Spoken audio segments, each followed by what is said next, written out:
기쁨의 교회 창립 1주년 축하드립니다. 1년 동안 여러분들이 얼마나 수고하셨을까 하는 게 역력히 보이네요. 교회도 아름답고 찬양도 아름답고 여러분들 하나님께 예배하는 모습도 조금 오늘 기차 스케줄이 엉켜갖고 조금 늦게 도착을 해서 막 흡지겁 달려오기는 했는데 여러분들이 예배하시는 모습도 정말 아름답다 하는 생각을 갖습니다. 우리 옆에 분들하고 가을인데 이렇게 한번 인사 한번 하면 어떨까요? 오늘은 더 예쁘시네요. 이 말을 자주 안 들으셨던 분들은 막 굉장히 전율을 느끼시는 것 같은데 이런 인사 들으면 젊은 사람들은 당당하게 이렇게 대답한답니다. 저도 알아요. 우리 옆에 분에게 그렇게 대답해 주시죠. 저도 알아요. 옆에 분에게 한번 대답해 주셔야 되잖아요. 인사를 받았으면. 저도 알아요. 인사 한번 해주세요. 옆에 분에게. 네, 저도 알아요. 네. 우리 기쁨의 교회 성도님들이 이렇게 겸손하신 줄 몰랐습니다. 아까는 당당하게 하시더니 두 번째 인사는 거의 못 하시는데요. 우리도 한때는 누군가의 아들이었고 누군가의 딸이었습니다. 그러다가 나이가 들어가고 시간이 지나가면서 누군가의 아빠가 되고 엄마가 되지요. 누군가의 사랑을 받고 자라서 누군가를 깊이 사랑하는 사람이 되어지게 됩니다. 누군가의 아들이었다가 누군가의 아빠가 된다며 썼다는 정호성 시인의 아버지의 나이라고 하는 제목의 시를, 그의 베스트셀러죠. 내 인생의 용기가 되어주는 한마디라고 하는 제목의 책에서 읽었습니다. 이 시에는 아버지의 사랑이 가득가득 채워져 있고요. 그리고 그 사랑에 감격한 아들의 사랑 이야기가 또한 채워져 있는 것을 발견할 수 있었습니다. 아버지는 어린 아들을 지게에 태우고서 숲의 아름다움, 강의 아름다움을 아이에게 맛보게 하기 위해서 아이를 지게에 태우고 숲으로 갑니다. 강으로 갑니다. 근데 어렸을 때는 그 이유를 몰랐습니다. 근데 아버지의 나이가 되고 보니까 그때 아버지가 나에게 이 아름다움을 선물해 주시려고 그랬구나. 아버지의 사랑을 비로소 깨달으면서 쓴 시입니다. 이런 내용의 시죠. 나는 이제 나무에 기댈 줄 알게 되었다. 나무에 기대어 흐느껴 울 줄 알게 되었다. 나무의 그림자 속으로 천천히 걸어 들어가 나무의 그림자가 될 줄 알게 되었다. 아버지가 왜 나무 그늘을 찾아 지게를 내려놓고 물끄러미 나를 한 번씩 쳐다보셨는지 알게 되었다. 나는 이제 강물을 따라 흐를 줄도 알게 되었다. 강물을 따라 흘러가다가 절벽을 휘감아 돌 때가 가장 찬란하다는 것도 알게 되었다. 해질 무렵 아버지가 왜 강가에 지게를 내려놓고 종아리를 씻고 돌아와 내 이름을 한 번씩 불러보셨는지 알게 되었다. 강의 아름다움, 숲의 아름다움을 이제서 알게 되었는데 그것이 다 아버지의 사랑 때문에 알게 되었답니다. 어렸을 적은 아버지가 하는 거 다 이해하지 못했는데 이제 나이가 드니까 왜 아버지가 그러셨는지 이제 다 알게 되었답니다. 그러면서 고마운 마음 가득, 감사하는 마음 가득 이 시에다 담아내고 있는 것을 발견하게 됩니다. 우리 시를 좋아하시는 분은 아시겠습니다만은 정호성 시인은 우리 시대의 가장 대표적인 시인 가운데 한 사람이죠. 1979년입니까? 서울예수라고 하는 시집을 시작을 해서 여러 권의 시집을 발간했고요. 주옥과 같은 수백 편의 시를 남기고 있는 우리 시대 가장 대표적인 시인입니다. 그런데 그의 시를 읽다 보면 그의 시에는 어머니에 대한 이야기는 참 많이 나오고 있습니다. 그런데 아버지에 대한 이야기는 거의 나오지를 않습니다. 그런데 2007년도에 창비사에서 나온 시집이죠. 포옹이라고 하는 제목의 시집을 읽어보면 마치 봇물 터지듯이 아버지에 대한 이야기가 터져나오고 있습니다. 도대체 무슨 일이 있었던 것일까요? 2007년도 당시 시인의 아버지는 88살의 고령이었답니다. 당뇨로 인해서 거의 한쪽 시력이 상실되어 가고 있었고요. 또 그리고 약간의 치매기도 나타나고 있었습니다. 그 시대 어른들이 다 그랬지만 그 시인의 아버지도 일본말을 참 잘하셨답니다. 그래서 혹 치매기에 도움이 될까 싶어서 마더 데레사에 관계된 책, 일본어로 된 책을 한 권 사다가 아버지 이거 번역 좀 해보세요 하고 번역을 권했답니다. 근데 번역하다가 무리가 되었기 때문이었을까요? 아버지가 뇌경색으로 쓰러지고 말았습니다. 그래서 아버지, 누군가 도와주지 않으면 밥 한 숟갈을 이제 당신 입에 떠넣기가 어려운 지경이 되었기 때문에 아버지를 모시게 해서 시인은 아예 거처를 아버지 집으로 옮겼답니다. 그리고 24시간 아버지를 옆에서 돌보면서 비로소 아버지의 사랑에 눈을 뜨게 되었다. 그렇게 고백을 하더군요. 아버지 입에다가 밥숟가락에 밥과 반찬 올려서 아버지 입에다 넣어드리기도 하고, 아버지 부축해서 화장실에도 모시고 하고, 아버지 들쳐업고 동네 목욕탕에 가서 아버지 등도 밀어드리고, 이러면서 시인은 아버지의 사랑에 눈을 뜨게 되었다. 그렇게 고백하더군요. 드디어 아버지는 나의 시가 되었다. 그러니까 아버지의 사랑을 깨닫고서 그러면서 비로소 아버지는 아들의 시가 되었다는 겁니다. 그 시집에 나오는 노부부라고 하는 시에서 아버지는 배변도 어려울 정도로 연세가 드신 분이십니다. 나팔꽃이라고 하는 시에서는 까만 나팔꽃이를 화약으로, 이게 까맣게 해놓은 이게 환약 있잖아요. 그 환약인 줄 알고 컵에 물을 따라서 들이마시기도 하신 분이십니다. 못이라고 하는 시에서 아버지는 한때는 건장한 못이었으나 이제는 녹이 슬고 구부러져서 더 이상 쓸모없는 못과 같이 되어진 분으로 묘사가 되고 있습니다. 특별히 세 번째 말씀드렸던 이 못이라고 하는 시에는 아버지의 사랑 이야기가 가득 채워져 있고요. 그 사랑 이야기에 감격한 아들의 사랑 이야기가 터져나오는 구조로 되어 있는 것을 발견하게 됩니다. 이것은 못이라고 하는 제목의 시입니다. 벽에 박아두었던 못을 뺀다. 벽을 빠져나오면서 못이 구부러진다.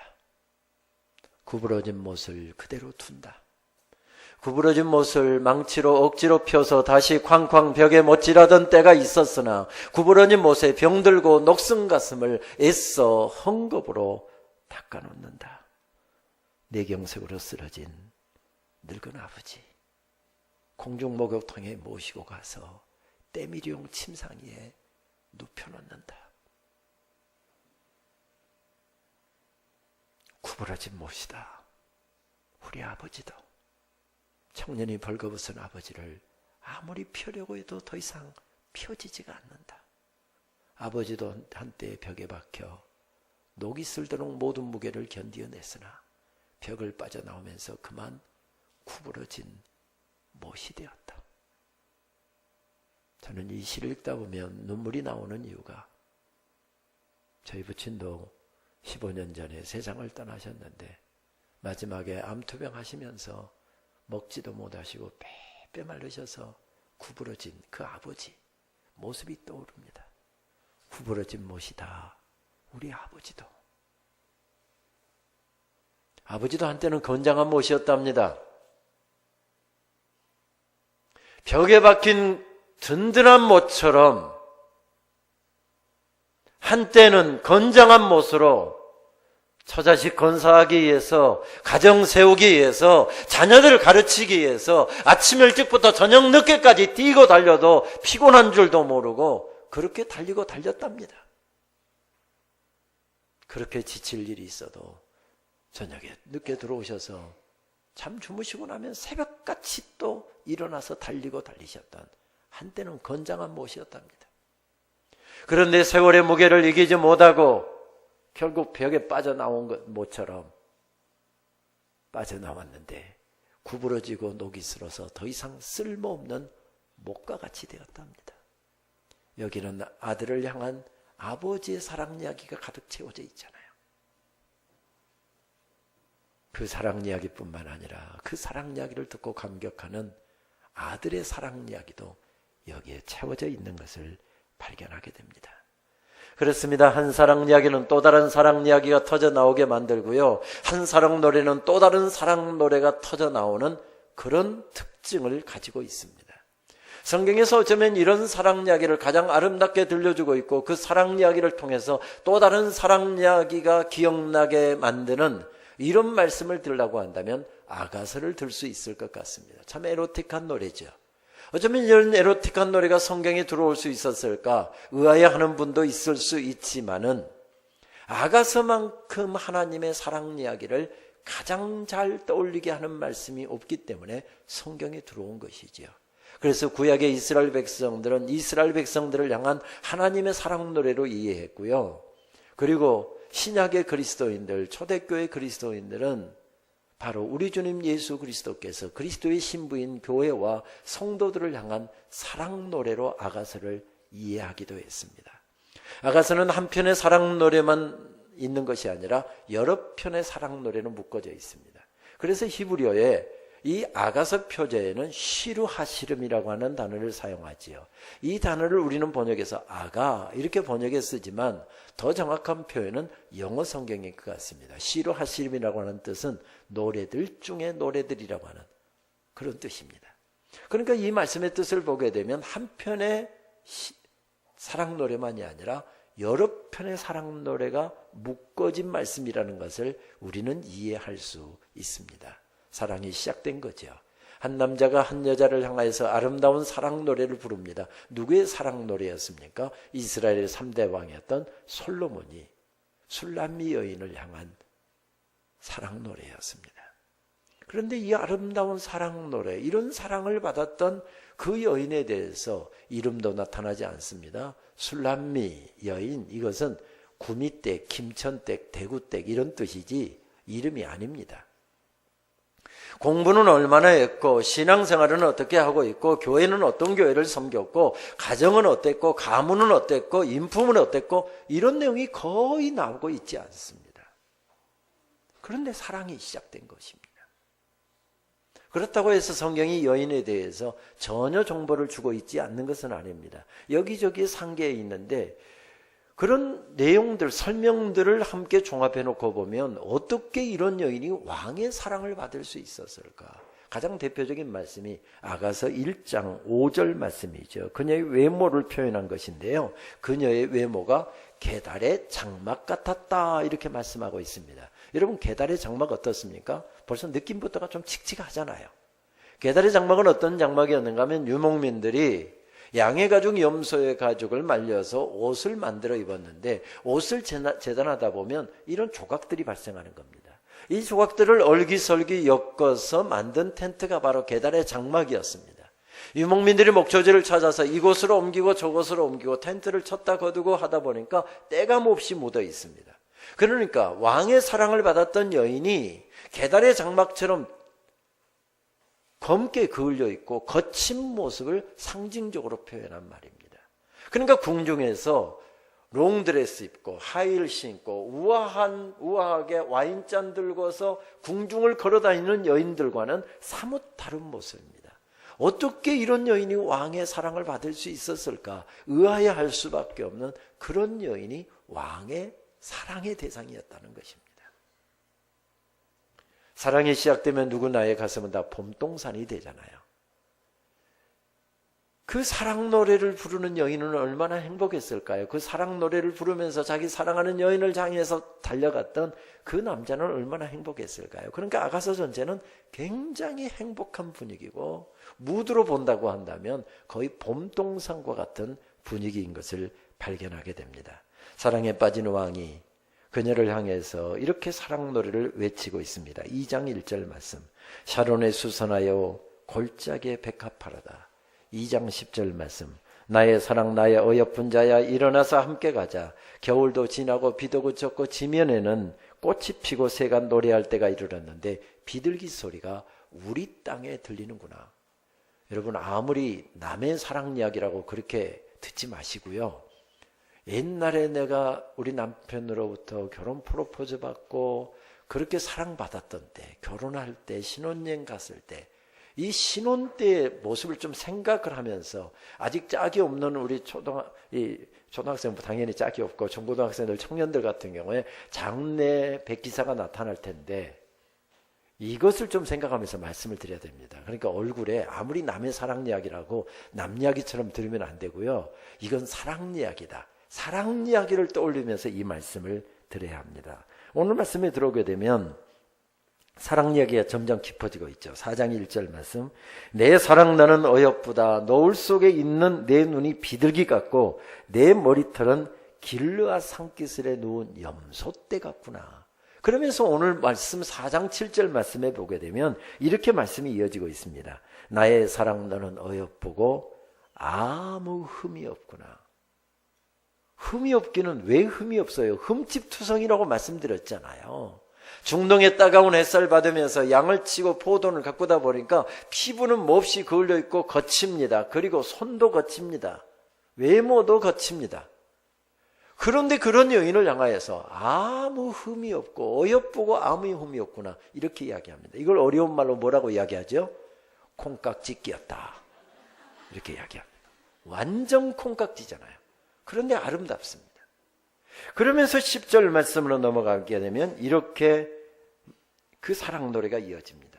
내 누이 내 신부야 내 사랑이 어찌 그리 아름다운지 내 사랑은 포도주보다 진하고 내 기름의 향기는 각양 향품보다 더 향기롭구나.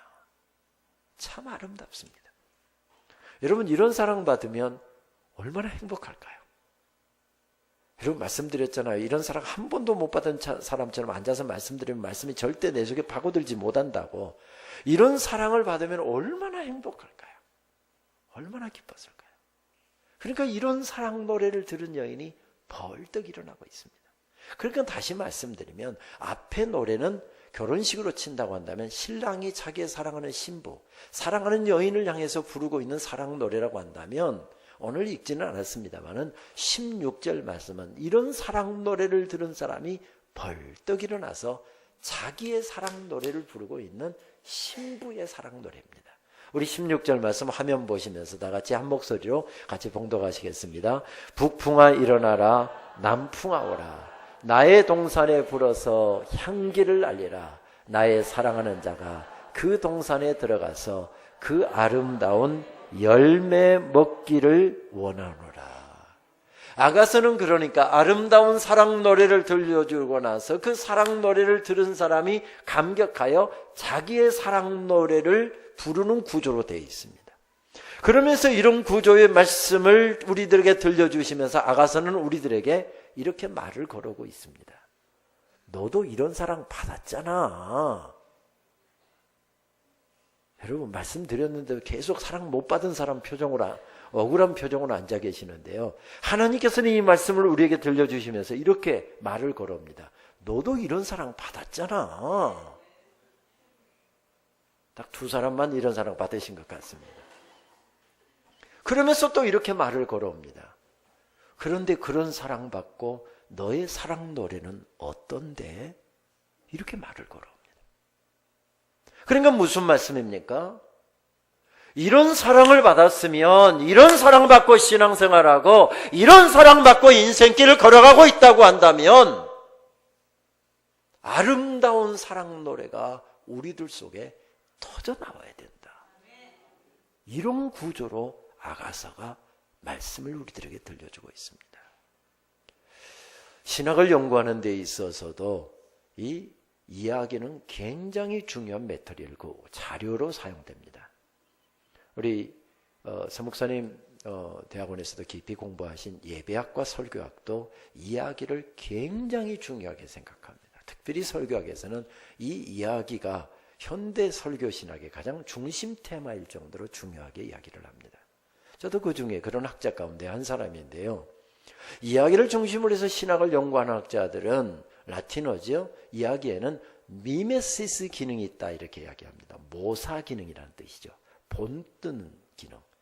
그러니까 이런 사랑 이야기를 들으면 그 사랑 이야기를 듣고 끝나는 것이 아니라 나도 그런 사랑을 해야 되겠구나. 본을 뜨게 만드는, 카피를 하게 만드는, 흉내를 내게 만드는, 또 다른 것을 기억나게 만드는 이런 기능이 있다고 이야기를 합니다. 이게 미메시스 기능이라고 하지요. 이런 아가서의 사랑 이야기, 솔로몬 왕의 도무지 사랑의 대상이 될 수 없었는데 이해할 수 없는 그런 사랑을 받고 이 여인은 얼마나 행복했을까요? 얼마나 기뻤을까요? 그러면서 이런 아름다운 사랑 이야기를 들으면서 우리가 받은 사랑 이야기를 떠올리게 만듭니다. 우리는 결단코 하나님의 사랑의 대상이 될 수 없는 사람이었습니다. 예수 그리스도의 사랑의 대상이 될 수 없는 사람들이었습니다. 여기에서 도무지 저 인간은 내가 사랑할 수 없어.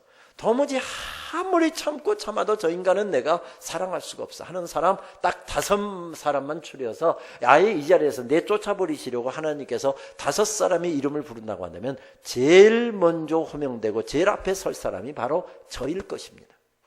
그런데 하나님께서 그냥 사랑으로 우리를 덮으셨습니다. 그래서 제가 여기 서 있는 거네요. 제가 뭐가 잘나서 제가 뭘 잘하고 있어서 지금 이 자리에서 하나님의 말씀을 전하고 있는 것이 아니라 하나님의 사랑으로 저를 덮으셨고 하나님께서 그냥 무조건적으로 사랑하셨기 때문에 제가 감히 여기에 서 있는 겁니다. 우리는 하나님의 사랑의 대상이 될 수 없는 사람이었습니다. 그런데 우리를 사랑하시기 위해서 예수 그리스도께서는 하늘 보좌를 버리시고 이 땅에 내려오셨습니다. 성탄 사건이 무엇입니까? 하나님의 사랑 이야기였습니다. 우리와 함께 거하셨네요. 우리와 함께 길을 걸어가시네요. 그리고 그 길만이 우리를 구원할 방법이시기에 예수 그리스도는 십자가에 우리의 죄값을 지불하게 하여 십자가에 당신 자신의 몸을 내던지셨네요. 십자가도 하나님의 사랑의 사건의 절정이었습니다. 그리고 우리들에게 죽어도 사는 영원한 생명을 선물해 주시기 위해서 사흘 만에 죽음의 권세를 이기시고 부활하셨습니다. 예수 그리스도의 부활도 하나님의 사랑 사건입니다. 그래서 70년대 80년대 가난하고 배고프고 서럽던 시절, 어쩌면 구미공단이 처음 조성되면서 고향 떠나서 청운의 꿈을 가지고 여기 집사님들 권사님들 이 땅을 향해 달려내릴 때, 아침 일찍부터 2교대로 3교대로 그렇게 힘들게 일할 때, 그러면서 우리는 그 피곤한 몸들 이렇게 세워서 철회하면서 얼마나 이 찬양을 목이 터져라고 많이 불렀습니까? 사람들은 이해할 수 없네. 주를 보낸 하나님 사랑. 그 사랑이 나로 살게 하네. 갈보리의 십자가 사랑. 그렇습니다. 그 사랑이 우리를 행복하게 했고 춤추게 했고 달리게 했고 노래하게 했고 밤잠이 부족해도 기도하게 만들었고 주님을 섬기는 기쁨으로 살아갈 수 있도록 만들어 주셨습니다. 저희 장신대에서는 매년 해외 석학초청 설교 강좌가 진행되는데 몇 년 전 장신대에 제가 섬기는 장신대에서 해외 석학초청 설교 강좌를 하던 때가 생각이 납니다. 토론토 대학교에서 캐나다에서 제일 좋은 학교 중에 하나죠. 토론토 대학교의 설교학교에서인 폴 스캇 윌슨 박사라고 하는 분이 저희 학교의 강사로 왔습니다. 학생들을 대상으로 해서 강의를 하기도 하고 목회자들을 대상으로 해서도 강의가 있었습니다. 그리고 또 지역교회를 찾아가서 설교도 하고요. 학교 채플에서도 설교가 있었습니다. 어느 날인가 학교 채플에서 설교를 이분이 하게 되었는데 본문이 마태복음 25장에 나오는 양과 염소의 비유였습니다. 이분은 평범하게 설교를 이끌어 가더군요. 그러더니 설교 중간에 딱 이렇게 치고 나왔습니다. 저는 캐나다에 있을 때 장신대가 참 좋은 학교라고 이야기를 많이 들었는데 제가 장신대에 와보니까 제가 들었던 것보다 훨씬 더 좋은 학교인 것을 발견하게 됩니다. 그런데 이 좋은 학교에 만약에 예수님께서 지금 2천여 명 정도 학생들과 교직원들이 함께 모여서 예배를 드리고 있는데 만약에 예수님께서 다시 이곳에 찾아오셔서 양과 염소로 분류를 하신다고 한다면 무슨 현상이 일어날까요? 이렇게 치고 들어오더군요. 당연히 장신대는 좋은 학교니까 모든 학생들, 모든 교수들이 전부 다 양의 편에 있고 염소 편에는 한 사람도 없으리라고 생각했는데 착각이었습니다. 모두 다 양의 편에 있는 것이 아니라 모두 다 염소 편에서 뿔 달고 뒷발질하고 들이받고 왁자지껄 떠들고 전부 다 염소 편에 서 있었습니다. 제일 앞자리에 총장님이 앉아 계셨습니다. 총장님은 양의 편에 앉아 계시겠지 하고 봤더니 총장님도 모습을 양의 편에서 찾아볼 수가 없었습니다. 제 옆에서 지금 제 설교를 통역하고 있는 김은용 교수가 양의 편에 있을까라고 생각했는데 눈을 씻고 찾아봐도 김 교수의 모습도 보이지 않았습니다. 이분이 도대체 어떻게 설교를 풀어가려고 이렇게 설교를 치고 들어가나 은근히 걱정이 되었습니다. 그런데 한 사람은 있을 거 아닌가. 그래서 양의 편을 찾아보았더니 저 뒤편에 정말 한 분이 계셨습니다. 그분이 어떤 교수님일까? 어떤 학생일까? 궁금해서 가까이 가서 보았더니 그분은 예수님이셨습니다. 그분은 양의 옷을 입고 계셨고 뿔 달고 뒷발질하고 들이받고 왁자지껄 떠들고 있는, 염소편에서 왁자지껄 하고 있는 사람들에게 오더니 한 사람 한 사람의 이름을 불러내시기 시작하셨습니다. 그리고 당신이 입고 계시는 양의 옷을 벗어서 그에게 딱 입혀주시면서 너는 이제부터 양이다. 너는 이제부터 양이다. 너는 이제부터 양이다. 그러면서 양의 편에다가 데려다 앉혀놓으시고 또 양의 옷을 입히셔서 또 양의 편에다 입혀주시고 앉혀주시고. 저는 설교하다가 종종 울 때가 있지만 통역하다가 울어보았던 적은 그때가 처음이었습니다. 그 사랑 때문에 제가 여기 서 있고 그 사랑 때문에 우리가 여기에 앉아 있는 겁니다. 이런 놀라운 사랑, 이 놀라운 사랑이 우리를 춤추게 하지요. 달리게 하지요. 그 사랑에 대해서 노래한 찬양이 있지요. 그 사랑 얼마나 아름다운지, 그 사랑 얼마나 날 부욕해 하는지, 그 사랑 얼마나 크고 놀라운지를, 그 사랑 얼마나 나를 감격하게 하는지. 우리 같이 한번 찬양하겠습니다. 그 사랑 얼마나 아름다운지, 그 사랑 얼마나 날 부욕해 하는지, 그 사랑 얼마나 아름다운지를, 그 사랑 얼마나 나를 감격하게 하는, 그 사랑 얼마나, 그 사랑 얼마나 아름다운지, 그 사랑 얼마나 날 부욕해 하는지, 그 사랑 얼마나 크고 놀라운지를, 그 사랑 얼마나 나를 감격하게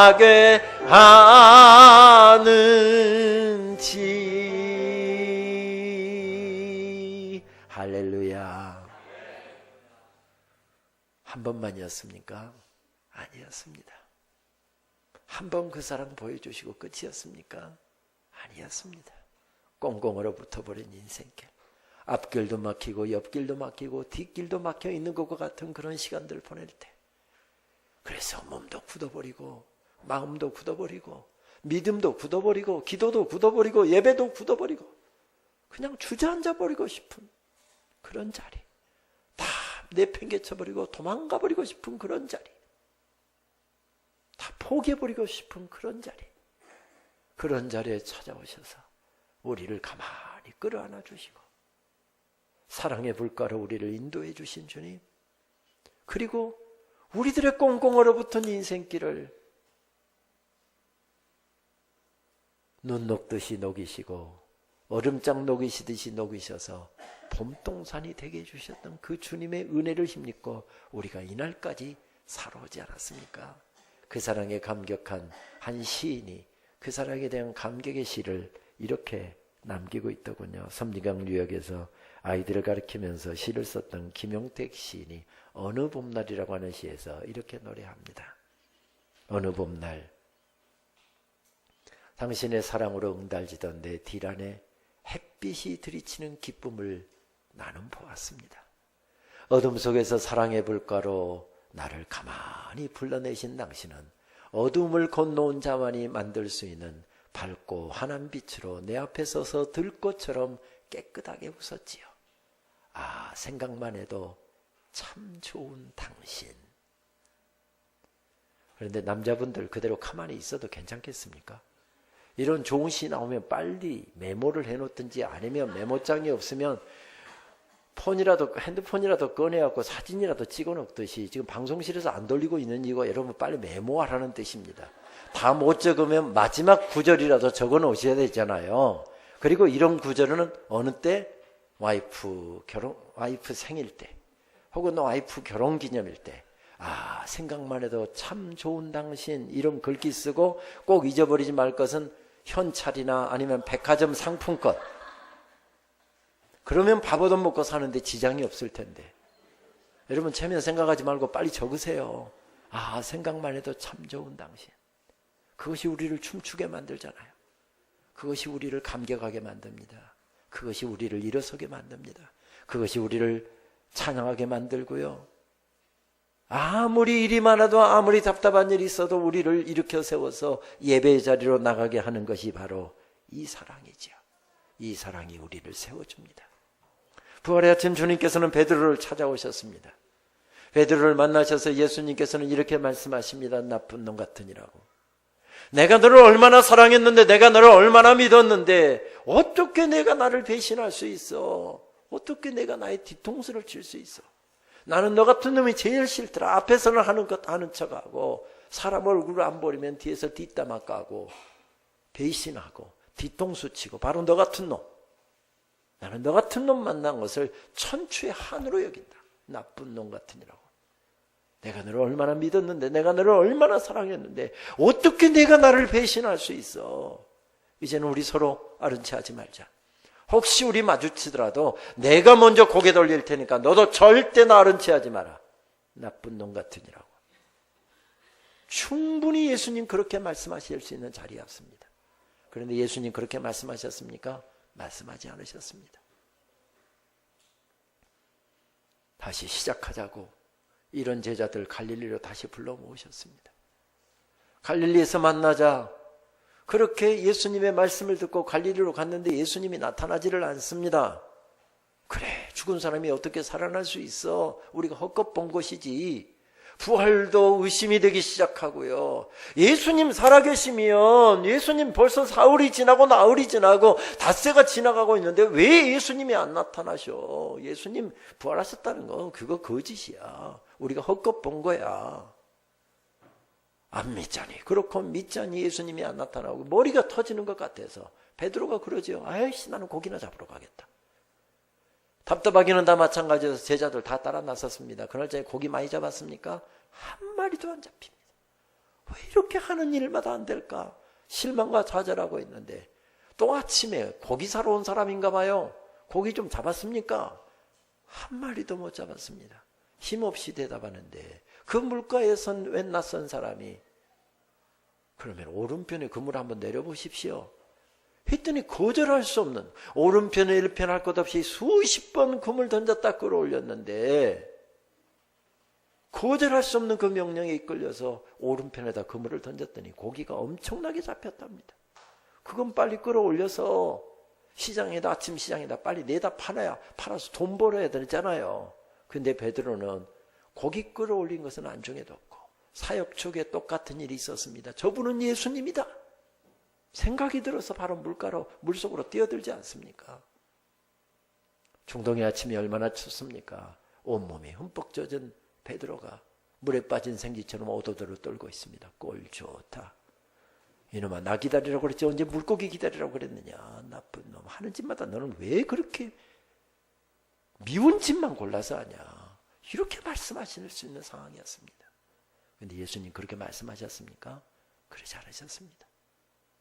언제 피워놓는지 모르게 베드로를 위해서 모닥불을 피워놓으셨습니다. 베드로야 춥다 감기 걸린다. 와서 옷 말려라. 지친 베드로 시장한 베드로를 위해서 주섬주섬 뭘 하는 모습을 보니까 예수님이 아침 조반을 준비하고 계십니다. 근데 여기에 보니까 요한복음 20장 말씀과 연결해서 보면 뭐가 있습니까? 예수님의 십자가에 못자국이 그대로 있습니다. 베드로가 식사 준비하시는 예수님의 손등에 십자가의 상흔이 그대로 있는 걸 보면서 눈물을 짓습니다. 저것이 나를 살리시기 위해서 찍히신 주님의 고난의 흔적이지. 지금 예수님은 뭐라고 계신 것입니까? 십자가의 사랑 이야기를 베드로에게 말없이 보여주시고 들려주시고 계신 것이지요. 그리고 베드로야, 시장하겠다. 아침 먹어라. 눈물 섞어서 아침 먹고 있는 베드로 물끄러미 쳐다보고 계시던 주님께서 식사가 마치자 한마디만 물으셨답니다. 베드로야, 내가 나를 사랑하느냐? 또 한참 있다 주님 또 물으셨답니다. 베드로야, 내가 나를 사랑하느냐? 오늘 요한복음 21장 17절 말씀은 세 번째 또 물으셨답니다. 요한의 아들 시몬아, 네가 나를 사랑하느냐? 주님은 주님의 사랑 이야기를 들려주시고 무엇을 물으신 것입니까? 베드로의 사랑 이야기를 묻고 계셨습니다. 요한의 아들 시몬아, 네가 나를 사랑하느냐? 사랑 이야기를 묻고 계셨습니다. 왜 그랬을까요? 왜 계약서 쓰지 않았을까요? 왜 심할서 받지 않았을까요? 왜 손가락 걸지 않았을까요? 왜 다짐 받지 않았을까요? 왜 경고하지 않았을까요? 계약서 써도 도장 찍어도 손가락 걸어도 수십 번 다짐해도 사람들은 변합니다. 사람들은 바뀝니다. 그런데 하나님의 사랑 이야기 듣고 그 사랑에 감격하여 주님 사랑하면 갈 수 없는 길도 갈 수 있고요, 할 수 없는 일도 할 수 있고요, 아무리 어려운 길이라 할지라도 아무리 고난의 길이라 할지라도 넉넉히 헤쳐나갈 수 있을 것이기 때문에 주님의 사랑 이야기를 들려주시고 베드로의 사랑 이야기를 물으셨습니다. 주님, 내가 주님을 사랑하는 줄 주님이 더 잘 아십니다. 주님 사랑하며 살겠습니다. 앞으로도 몇 번씩 무너질지 모르고 몇 번씩 변질될지 모르지만 이를 악다물고 주님 사랑하려고 발버둥 치면서 살겠습니다. 계약서 써도 그 힘든 길을 걸어갈 수 없는데 주님께서 세우신 주님의 교회를 가슴에 품고 베드로는 그 고난의 길을 힘차게 달리잖아요. 베드로가 잘나서 했습니까? 똑똑해서 했습니까? 아니었습니다. 목숨을 내놓아야 하는, 마지막에는 순교를 해야 되는 그런 길이었지만 그가 끝까지 잘 달릴 수 있었던 이유가 무엇이었습니까? 주님의 사랑에 감격하여 내가 주님을 사랑합니다 하는 고백이, 그의 노래가 그의 가슴을 움직이고 있었기 때문이었습니다. 그렇습니다. 사랑하면 쉬워집니다. 사랑하면 갈 수 없는 길로 가게 만들고요, 사랑하면 돈 없는 것도 문제가 되지 않고요, 사랑하면 시간 없는 것도 문제가 되지 않고요, 사랑하면 피곤한 것도 문제가 되지 않고요, 사랑하면 거리가 먼 것도 문제가 되지 않습니다. 그래서 주님께서는 주님의 사랑 이야기를 들려주신 다음에 무엇을 묻고 계신 것입니까?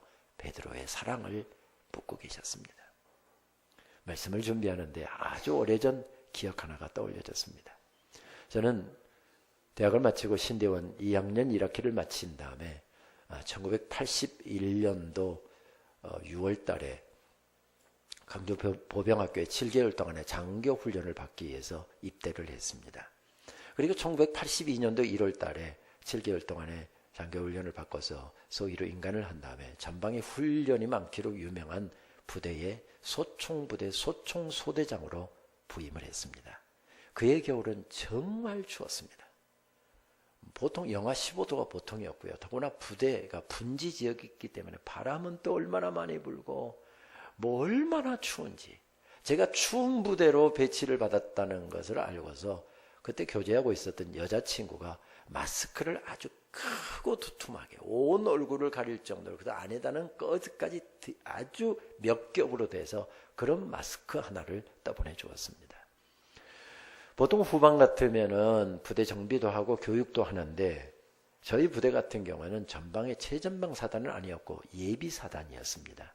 그러니까 앞에서 전쟁이 터져서 2개 사단이 앞에서 방어를 하고 1개 사단이 앞에서 있죠. 그러다가 어느 사단이 뚫리면 그것까지 달려가거나 뛰어가서 이것을 막아야 되는 예비 사단의 임무가 그것이었습니다.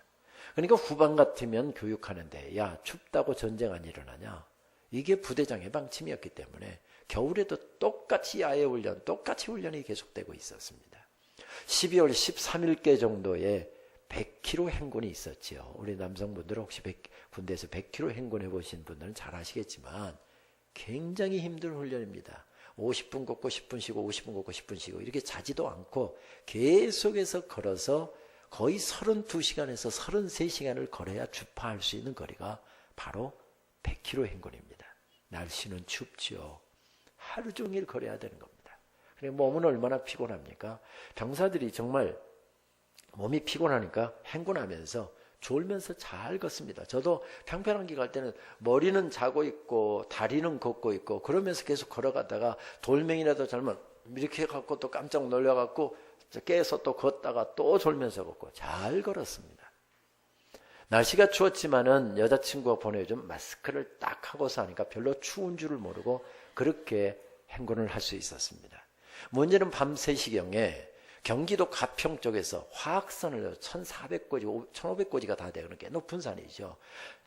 이 화학산 중턱을 넘어서 이렇게 부대로 복귀를 하고 있었는데 밑에는 수십 길 낭떠러집니다. 그런데 벌써 27시간 가까이 걸었습니다. 그럼 병사들이 굉장히 피곤하고 거기다가 또 올라가는 길이니까 굉장히 힘든 시간을 보내고 있습니다. 그런데 새벽 3시고 잠도 못 잤죠. 졸리는 시간이니까 희한하게 거기를 또 졸면서 가는 겁니다. 이때 소대장의 임무가 뭔가 하면 제일 앞에 선도에 가다가 이 병사들 졸다가 발 헛디뎌서 수십 길 떨어지면 큰 사고가 나니까 병사들을 못 졸게 하는 겁니다. 앞으로 뒤로 다니면서 졸고 있는 친구들이 있어요. 야, 이 녀석 졸면 큰일 나. 그렇게 깨웠습니다. 근데 앞으로 뒤로 다니면서 보니까 저만 혼자 용감하게 마스크를 하고 있는 겁니다.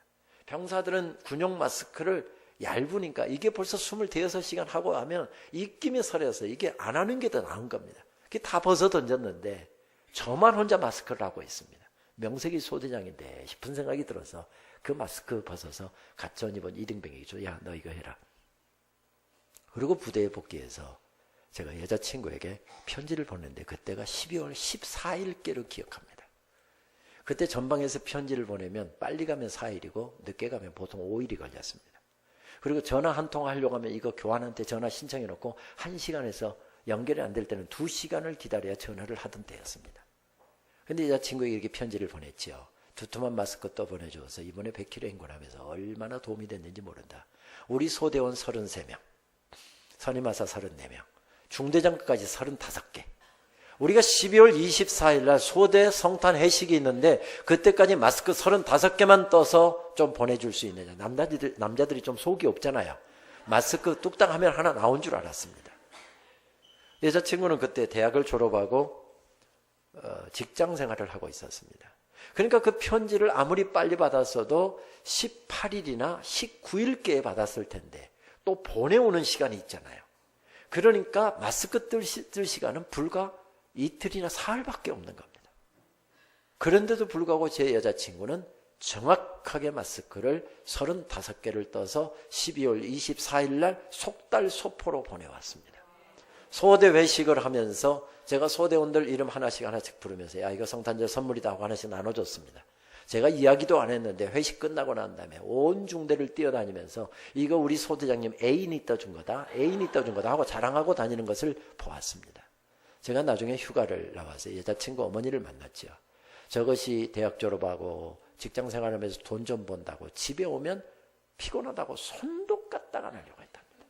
그런데 지 남자친구가 마스크 떠달라고 하니까 사흘을 꼬박 세우면서 이거 떴다는 겁니다.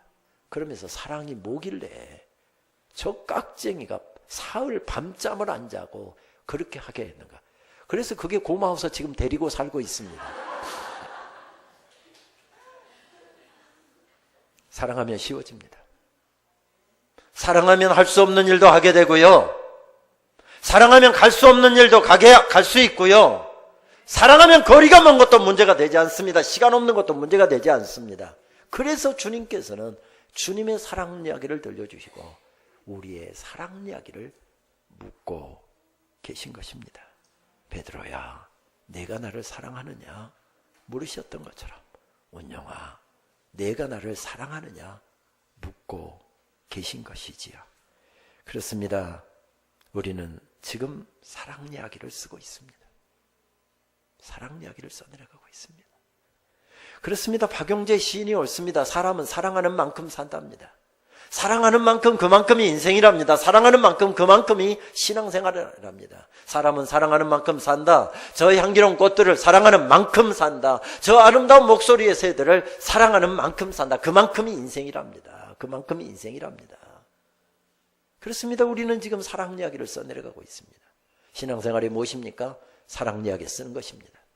예배가 무엇입니까? 사랑 이야기 쓰는 것입니다.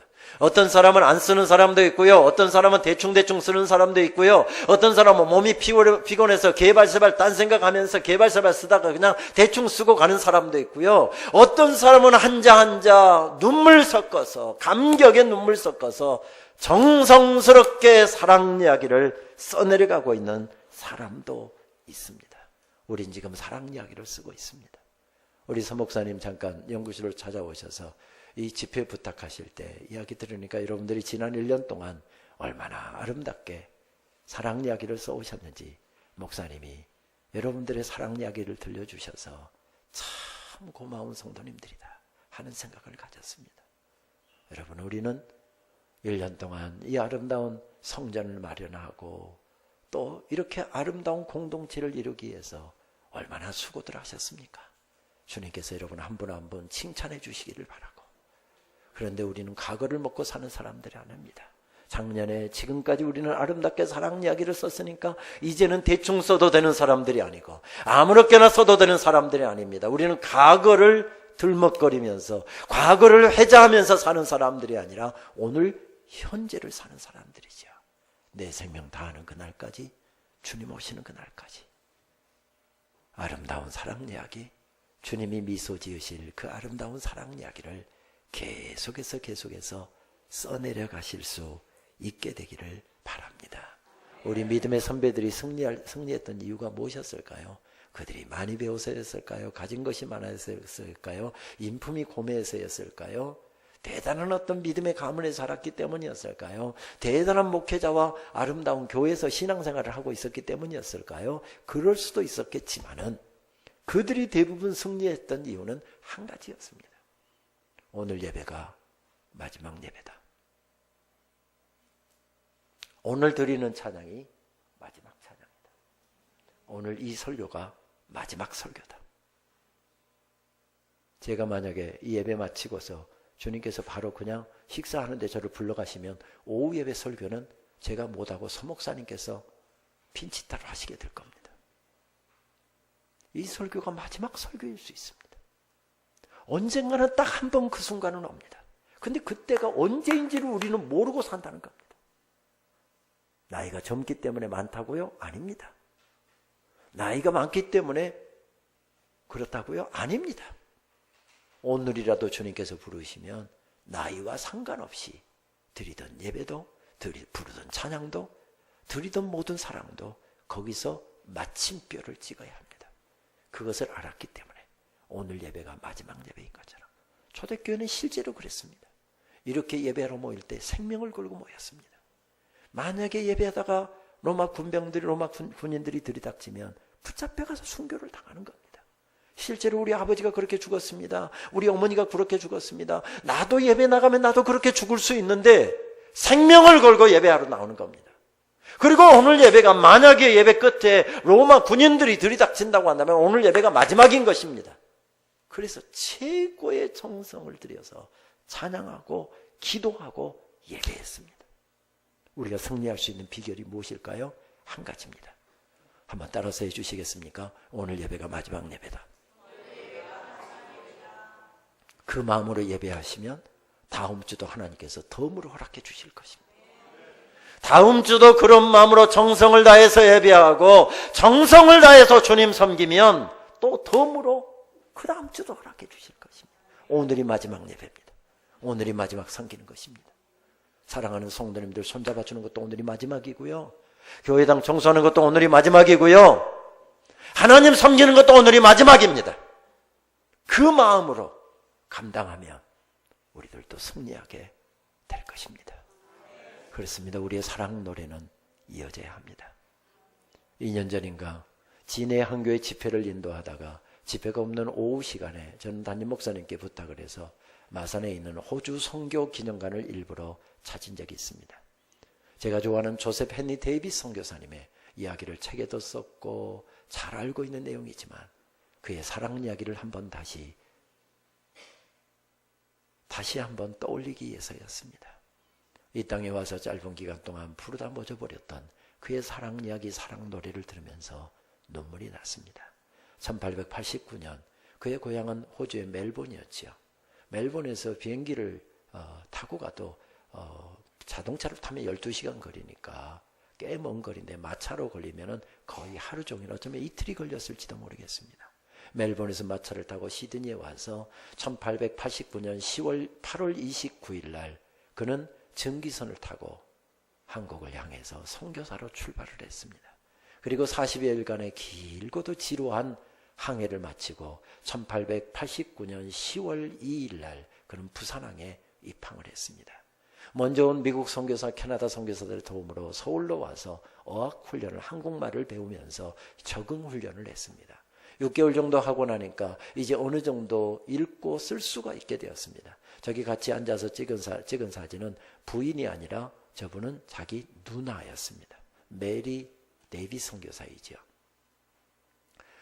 조선 사람들 보니까 너무 가난하고 불쌍해서 내가 한가롭게 한국말만 배우고 이렇게 끝낼 수가 없다. 빨리 가서 조선 사람들에게 복음을 전해야 되겠다.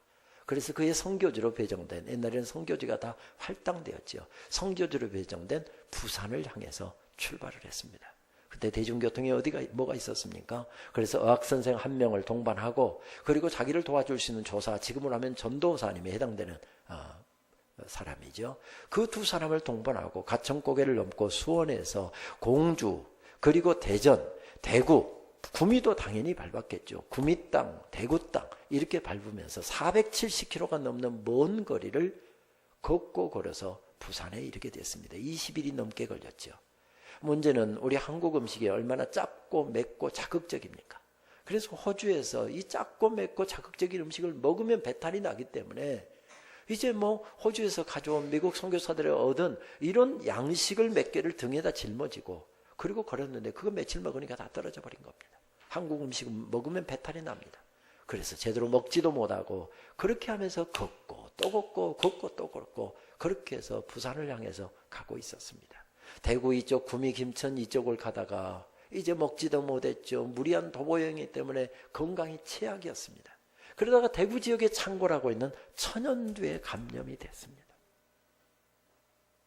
고열에 들뜨고 쓰러지기 직전인데 이렇게 하시면 큰일 납니다. 빨리 부산으로 가자. 빨리 부산으로 가자. 그래서 그 무리한 몸을 이끌고 5일 동안 아무것도 못 먹고 고열에 들뜨면서 이 길을 바로 걸어서 부산으로 내려갔습니다. 그리고 가다가 비를 쫄딱 맞아서 폐렴까지 겹쳤습니다. 그리고 1890년 4월 4일 날 저녁에 부산에 도착했습니다. 제임스 게일 선교사, 캐나다 선교사님이죠. 연동교회를 세우고 나중에 평양 장로회 신학교, 우리 장신대 전신이었던 장로회 신학교에서 교수로 있었던 분이, 그분이 초창기에 부산에 몇 달 내려와 있었습니다. 그래서 그분 집에서 잠을 자게 되었는데 그는 고열에 허덕이면서 일본 의사의 진료를 받았지만 바로 혼수 상태에 빠졌습니다. 그리고 밤새 고열을 듣어서 헛소리를 하고 이러다가 1890년 4월 5일 아침 9시경에 잠깐 눈을 떴습니다. 그리고 게일 선교사를 손을 잡고 그는 이 땅에서 마지막 기도를 올려드렸습니다. 주님, 내가 살든지 죽든지 주님의 영광만 되게 하옵소서. 그 기도를 하고 다시 그는 혼수 상태에 빠졌고 1890년 4월 5일 오후 1시경에 세상을 떠났습니다. 이 땅에 온 지 정확히 183일 만이었고 지금 영주동 초량마을 뒷산에 이렇게 묻혔습니다. 그러면서 개발되면서 무덤이 유실되어서 무덤은 없습니다. 지금 마산 호주 선교 기념관에 무덤이 있기는 하지만 그것은 가묘, 시신이 없는 그냥 비석만 세워진 묘일 뿐입니다. 그는 호주에서 그랜마스쿨 사립학교죠. 사립학교 교장이면 그 당시에 왕실에서 세우는 사립학교 좋은 학교를 세우기 위해서 좋은 선생님들을 유치했기 때문에 지난 4월 달에 제가 멜번에 가서 들은 이야기에 하면 그 당시에 그랜마 스쿨이 사립학교의 교장 선생은 대학 총장급이었다 그렇게 이야기하더군요. 그리고 그 그랜마 스쿨의 교사들이 휴가가 6개월이었답니다. 여러분 기분 안 나쁘세요? 6개월만 일하고 1년치 월급을 받을 정도로. 그래서 영국에 좋은 선생님을 유치하려고 했습니다. 그는 이 땅에 와서 183일 만에 이렇게 세상을 떠났고요. 예수님처럼 미혼이었고 그도 33살의 나이에 세상을 떠났습니다. 만약에 호주에 있었다고 한다면 그는 절대 그렇게 짧게 인생을 끝내지 않았을 것입니다. 그리고 더군다나 이 땅에 와서 한 사람도 예수님께 인도하지 못했습니다. 마가복음의 쪽복음, 성경 마가복음 쪽복음을 등에 잔뜩 지고 가면서 만나는 사람들에게 예수님 믿으라고 전했지만 그의 쪽복음을 받고 예수님께 돌아왔다는 기록 아직까지 찾지 못했습니다. 아까 일기에서 여러분 보셨지만은 일기를 계속 써내려가면서 서툰 한국말로 주여 불쌍히 여겨 주옵시오샤 미시아오니 이런 글귀 몇 글귀 남긴 것 외에는 한 교회도 세우지 못했고 한 사람도 구원을 시키지 못하고 그렇게 183일 만에 세상을 떠났습니다. 그의 사랑 이야기는 그렇게 끝이었고 사랑 노래는 그렇게 끝나고 말았습니다. 누이 메리 데이비 선교사도 너무 충격을 받아서 이 땅에서 더 이상 어떻게 있을 수가 없으니까 바로 호주로 돌아가고 말았습니다. 이 땅에서 불렀던 빅토리아 장로교회죠. 호주 장로교회가 불렀던 사랑 노래는 그렇게 끝이 나고 말았습니다. 누가 그 땅에 가면 6개월 만에 죽을 텐데 누가 이 땅에 오려고 할 것입니까? 그런데 부르다 멎어버렸던 사랑 노래, 쓰다가 멎어버린 사랑 이야기에 대해서 호주 교회에 그 이야기가 전해지기 시작했습니다. 메리 데이비 선교사를 통해서. 그런데 쓰다가 멈춰버린 조셉 헨리 데이비 선교사의 사랑 이야기를 듣고 젊은이들이 우죽순처럼 일어나기 시작했습니다. 정확히 나이를 말씀드리면 만 20살에서 27살까지의 젊은이들이 우죽순처럼 일어나서 한국 땅으로 달려왔는데 자그마치 120여 명이 이 땅에 달려왔습니다. 그리고 그들의 사랑 노래로 사랑 이야기로 이 땅을 덮어가기 시작했습니다.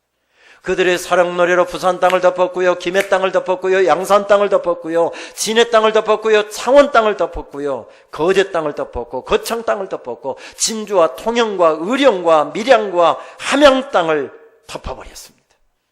그때 세워진 모든 교회는 다 이들의 사랑 노래, 사랑 이야기를 통해서 세워졌습니다. 어쩌면 이 경상도 땅에 세워진 이 복음을 통해 세워진 교회들은 이들이 바로 시작했고 이들을 통해서 퍼져나간 것입니다. 그렇습니다. 사랑 이야기는 이어져야 합니다. 주님 오시는 그날까지 사랑 노래는 계속해서 이어져야 합니다. 우리 기쁨의 교회 성도님들 지난 1년 동안 참 많이 애쓰시고 수고하셨는데 지난 1년으로 만족하지 마시고 주님 오시는 그날까지 내 생명 다하는 그날까지 사랑 이야기를 잘 써내려갈 수 있게 되기를 바랍니다. 우리는 지금 사랑 이야기를 쓰고 있습니다. 기도하시겠습니다. 사랑하는 아버지 감사합니다.